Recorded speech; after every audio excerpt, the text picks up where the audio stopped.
Hello everyone, and first off, I want to say thank you for everyone who's here today, and I am so sorry for your loss. When I was first asked to give the speech, I didn't know where to begin to talk about all of our memories. I didn't even know how to start talking about such an amazing person. So I thought the best idea for me was to read out to you guys this little poem I wrote to Sarush when I just didn't know how to cope with things. Today is the day you will be laid to rest. But you know what they say, God only takes the best. Everything happens for a reason, even if we may not agree. Just promise to look after us, and if you can, save a spot up there for me. The thought of never seeing you again brings tears to my eyes, and even more so because all of this was such a sudden surprise. But we should never question what God has planned, I know, but why you? I guess sometimes it's not meant for us to understand, so as we sit here and mourn the loss of a beloved friend, we will have to keep telling ourselves that we will meet again.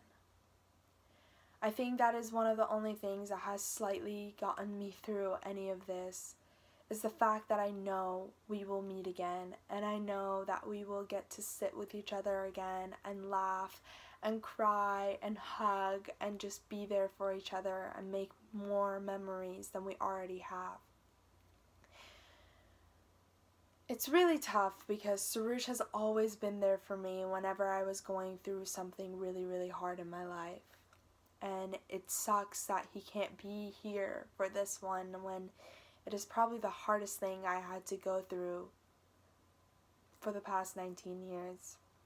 As teenagers, it's confusing when we lose a friend, someone special to us, because those things aren't supposed to happen. We're supposed to grow old and be a part of each other's weddings and graduation, and it all just feels a little confusing. It all just sucks a little bit because of how much we're going to miss him.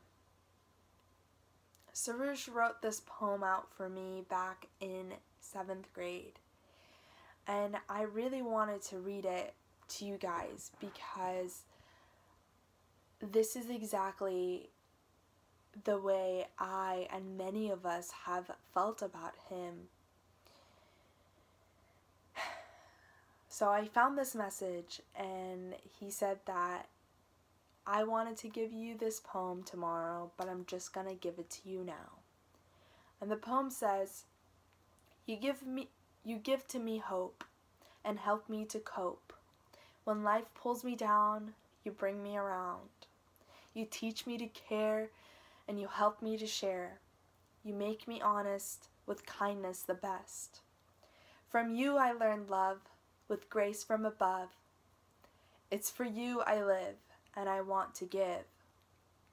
You're the reason that fills each season. When I hear love, I think of you. You're my world and my best friend too.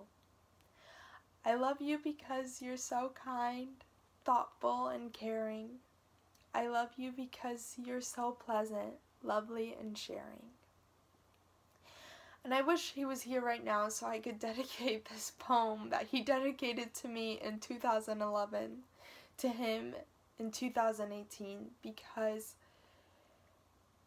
it is exactly how I feel about him. He has taught me so much. He has taught me to love. He has taught me to care for other people's feelings. One thing about Sarush that was really big to me was he always considered other people's feelings. He was always so protective of other people's feelings.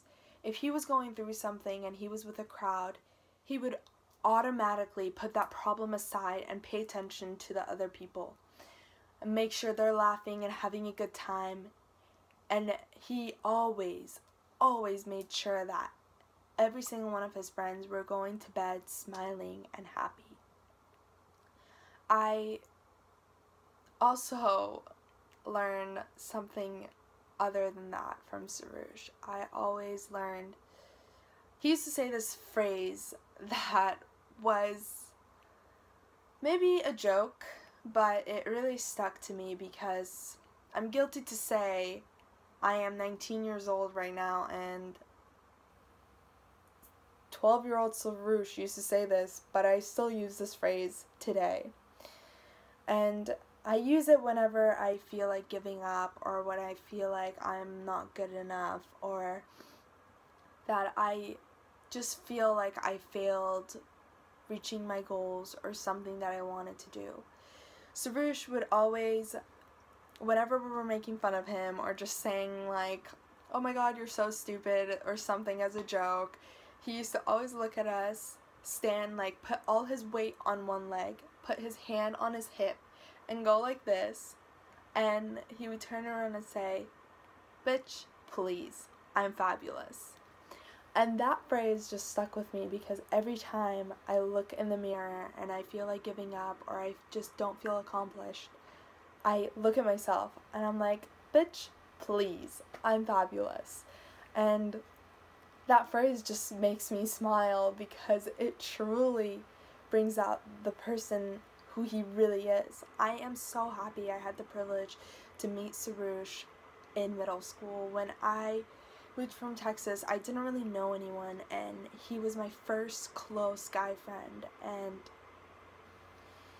we were inseparable. We used to hang out at school, and even after school we would either go to the center, like the Woodbridge Center, or we would go to Wholesome Choice or the elementary school. We were just always walking places and talking and just literally inseparable. And even when it was dark out and we had to go home, we would call each other and we would talk for hours. I remember we even got in trouble multiple times from either Khala Shabnam said that it was too late and it was past our like bedtime, or it was my parents. And I would do anything to go back to those days because they were some of the worst and best days. Best days because I had Sarush by me no matter what, and the worst days was when we would get bullied or we just had a rough day. But it was fine because at the end of it we always had each other. I love Sarush, and he was a huge part of my life, and I wish he could see all of us here, and I wish he knew that he wasn't alone. And I want to say sorry to him that we even made him slightly feel alone and lost, and I wish I could go back and text him one more time, call him, or even just go up to him and give him a huge hug and say that you're not alone and that I love you and so many people love you. It sucks that we lost him so soon, and I wish I could see him graduate from college and be this big person that he always dreamed to be. And I wish I could go to his wedding and see his wife, because when we were in middle school, we were like the ultimate goals, and everyone said that we were going to get married when we grew up, and that we were going to have the cutest like little ceremony and just always say like these crazy things. And Serge and I would always laugh and deny everything because, you know, that's just how we were. And I wish he could be with us today, and I wish he didn't have to go so soon, but I know that he's happy and he's Sarush and he will make the best out of it, and we will see him soon. And now I want to end this speech on a good note by having us listen to his heartbeat that they had recorded from the hospital. Thank you for listening, and thank you again for being here and showing your love and support. And again, I'm so sorry for everyone's loss.